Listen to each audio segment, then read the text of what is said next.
Coming up, helping you avoid high ramp fees, battery-powered flight training, and the feds reach out to commercial drone flyers. and general aviation helps in an extraordinary circumstance. AOPA Live this week begins in just a moment. Celebrate 20 years with Sonex Aircraft by building and flying your dream. Quick handling, fun, and capable kit aircraft models to suit your flying passions. Get the best performance per dollar with Sonex Aircraft.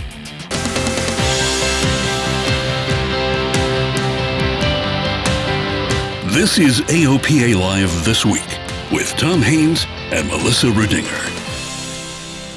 Well, soon you'll be able to find the free transient parking for your airplane. Thanks for tuning in to AOPA Live This Week. I'm Warren Morningstar. Tom Haynes is off this week.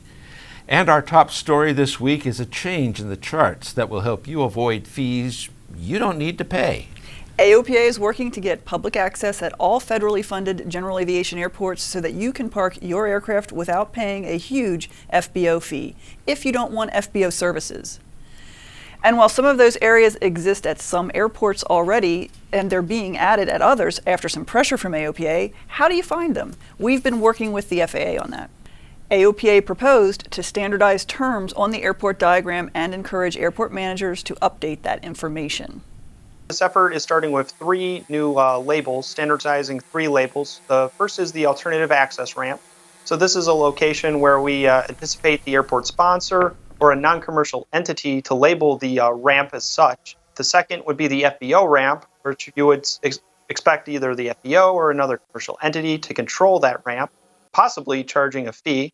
And then the third is the general aviation ramp, which is used for many different things right now, interchangeably with some of those previous terms, but it's now going to be referred to as the permanent parking or tie-down area.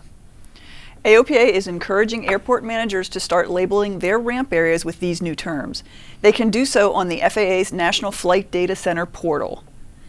So this is one of those issues that was kind of a sleeper issue. You don't really think about it till you have something like FBO pricing come up.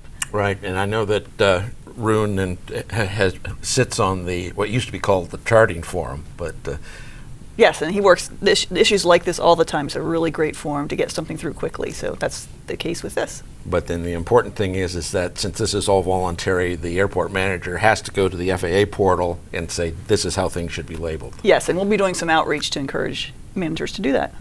Great. And while we're making progress on getting transparency about fees at the airport, in some cases, the FAA just doesn't get it, particularly when it comes to monopoly FBOs that have a stranglehold on the ramp and fuel sales.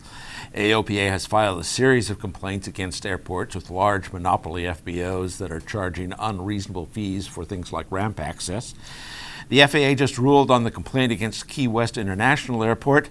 They said there was nothing unreasonable about the prices charged there. They say that it represented a fair market value.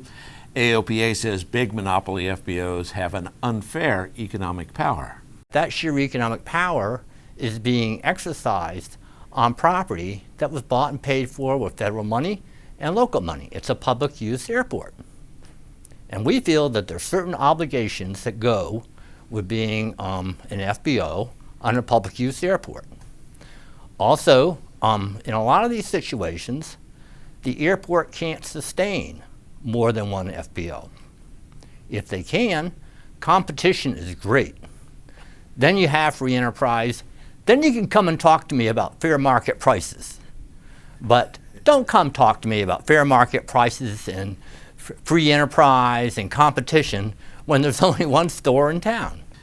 Now, FAA did rule that Key West had to allow pilots to do self-service on their aircraft there, but this issue is not over. Our big concern are these large network monopoly position FBOs.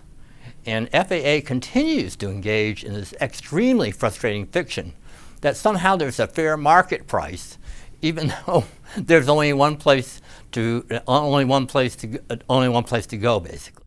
And AOPA is pushing for full fee transparency, including posting all fees on the internet. You know, Melissa, sometimes it's just impossible for pilots to find out how much the FBO is going to charge. There's nothing on the internet. Sometimes you can call and they won't tell you. You can't find out until you actually roll up on the ramp. Absolutely, and I don't think anything we're asking for is unreasonable at all. I think it's kind of common sense, actually. No, and the other thing we have to point out here is that we're not talking about all FBOs. I mean, the vast majority of FBOs really do a great job for us in general aviation. Absolutely, yeah. There's just a few bad apples. But there are a few bad apples, and it isn't even that particular FBO chain. It's that FBO chain at some particular airports. Right. So stay tuned for more. Yeah, we're working on it. Something else from the FAA regulatory machine, the agency wants to get rid of most circling instrument approaches. Now they've issued a policy to determine which circling approaches to eliminate. Thanks to GPS and RNAV, the agency's adding hundreds of approaches that are stretching resources.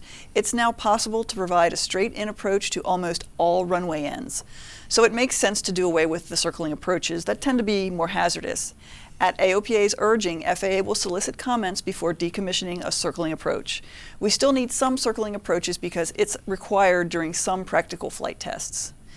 So this is another one we've had a hand in. In addition to maintaining all these approaches, it's expensive to maintain an ILS, and it's more expensive to maintain an ILS approach than it is GPS. So the cost will come down for FAA significantly. Right, and I think the greatest thing about the new RNAV procedures is that we can put an approach to any runway end or just about any runway end at just about any airport.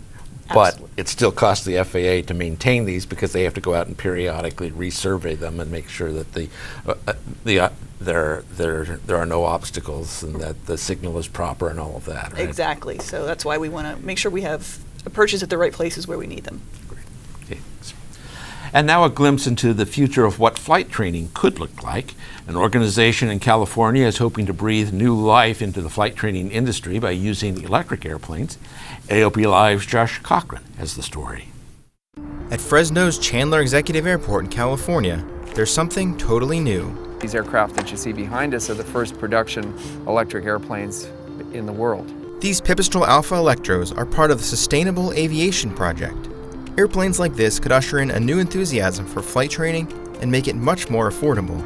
The Alpha Electros only use around $3 of electricity per hour, so the overall operating cost is about half what it would be in a piston-powered airplane. Because we've seen that steady increase in that cost over the years, and we know now that it's very daunting for a young person to try to get into aviation. These airplanes are not only affordable to fly, they bring new, exciting technology to the training fleet. For young people that are used to looking at an iPhone or an Android or a tablet, and everything in this aircraft is like that. In flight, the Alpha Electros feel new and high-tech. The glass all around provides expansive views, and the airplane is responsive and fun to fly. The biggest mindset shift is that power is managed in kilowatts, and a vigilant eye needs to be kept on the charge level. Overall, the experience should greatly appeal to youth. And we've had some high school students, sophomores in high school out here looking at these aircraft, and they're just wowed. They're just like, oh yes, I want to go fly that thing, right? And that's what we want to do. We want to get them excited. The hope is that the affordable cost will draw youth from underprivileged communities in Fresno County. The goal is for these students to get a sport pilot certificate using the Alpha Electros. We're not attracting the young people from this neighborhood, for instance, because it's just too difficult. They can't make that connection that it's affordable for them. And that's what this project is about. Josh Cochran, AOPA Live. Right now the project is in the early stages. The FAA doesn't currently have a pathway for electric airplanes to be used for flight training, but the organization is hoping that one is coming soon. Part of the issue is that right now they can't classify the electric airplane as an SLSA. Right, and so hopefully we'll get that moving. The regulations are lagging, and hopefully we'll get that fixed in the near future. And it could be a great future because, as they mentioned, not only with the Pipistrel, but there's another electric aircraft, the Sunflyer, where they're saying it's going to be like $4 to $6 an hour for the electricity to fly it. That's amazing, and not to mention they seem to be quieter than conventional aircraft. They are indeed. Well, coming up after the break, Homeland Security wants a transponder in your drone. And flying into the fire to help the folks on the ground. You're watching AOPA Live this week. You always knew it was your perfect airplane. Now it can have the perfect panel. Garmin G500 TXI and Garmin G600 TXI, the next generation of flight displays. Welcome back. Well, the FAA wants to hear from commercial drone operators. They've sent questionnaires electronically to everyone who has registered a commercial unmanned aerial system. The agency wants to improve the services it provides to folks flying drones under Part 107. And they say your response is completely anonymous, so please respond. Meanwhile, the Department of Homeland Security wants authority to take control of your drone if they think it's a threat. This week, DHS Secretary Kirstjen Nielsen argued in a Washington Post op-ed that the feds need to have electronic IDs on drones and their controllers so that they can quickly find both. And DHS wants the laws changed so that feds can down a drone. Secretary Nielsen says drones pose a terrorist threat to the homeland. If you're planning a flight to Mexico, stop. Do you have a 406 megahertz ELT in your airplane? Mexico made it mandatory starting this month. AOPA had asked for an extension, but Mexico said that the cost of the ELT transmitter was affordable now, and Mexico intends to comply with international standards. They could ramp check you. The old-fashioned 121.5 ELTs are still acceptable in the US, Canada, and the Caribbean, but admittedly, they aren't as effective as the 406 model. So your choice. Yeah, you know, Melissa, this is a case of where the technology has leapfrogged the regulations. You know, a 406 ELT is better, but there are other ways now of accomplishing the same thing at a much lower cost. You know, like with ADSB, you know, the officials know exactly where you are if you go down, and there are other things like spot transmitters that are inexpensive, tie into the flight service, and work just as well. Yeah, but overcome by technology. We really don't need them anymore. But unfortunately, we had agreements with Mexico for many years to allow U.S. aircraft in without 406, and as they just aren't playing ball this time around. General aviation is a powerful tool for helping in times of need, and that's exactly what's happening right now in Hawaii. Paradise Helicopters, a helicopter tour company, is using their aircraft to help residents affected by the volcano. This stunning video shows the beautiful yet tragic effects of the Kilauea volcano on Hawaii's Big Island. A little over 6,100 acres inundated with lava so far, and a little over 650 houses burned. Paradise Helicopters is doing what they can to serve their community. They are flying residents over their homes for free so they can survey the damage. It's a very emotional time. I've personally flown probably 4 or 5 residents who have either lost their homes, have known others who've lost their homes. We've had folks highly emotional, very sad. We've had others that have gained closure and have been thankful for that. The pilots from Paradise have also flown photographers and videographers daily to help keep the public informed about the state of the lava flows. And so you can take all this information and have a really good idea, a really good picture of what's happening. And Paradise has even helped some animals trapped by the volcano. You could find yourself, if you were a cow, in the middle of these 2 lava fields that you couldn't cross. So by helicopter we went and long lined out a few cattle and some calves. Flying around the volcano has some logistical challenges. The TFR covers much of the area, and pilots have to constantly monitor the direction of the ash and volcanic gas. We'll stay lateral to that line of gas or ash, and then if we have to go from one side to the other side, we will go upwind and around. We've also been monitoring, the engine trends to see if there's any kind of things that we're not seeing in the air that might be getting in the aircraft, and thankfully to date there's been no significant changes in any of that. Now, all of this work done by Paradise shows the power of general aviation, the power of the community to help in a way that no one else can.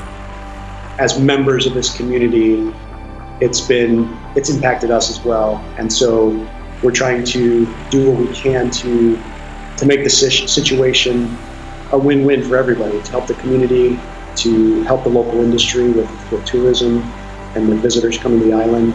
And it's been an honor to accomplish what we've been accomplishing.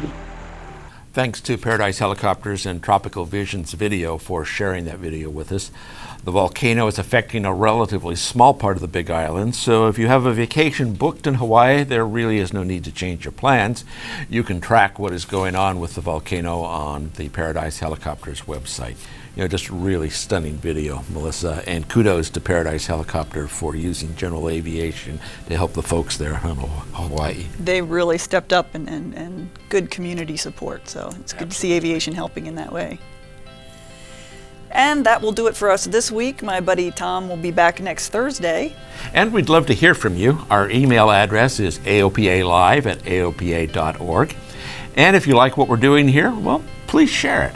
If you're watching on our website, the share buttons are just to the right of the video. On YouTube, the share button is right below the video, and please like us and subscribe to the channel too. And you can like us and share on Facebook as well. And we hope that you'll like us enough to be back next Thursday for another edition of AOPA Live This Week.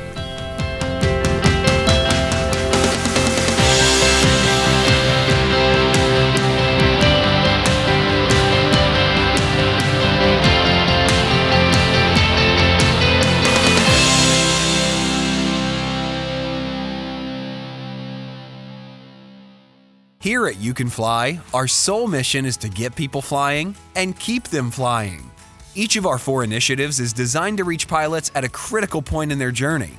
Please don't let general aviation fade away. Support the AOPA Foundation and the You Can Fly program.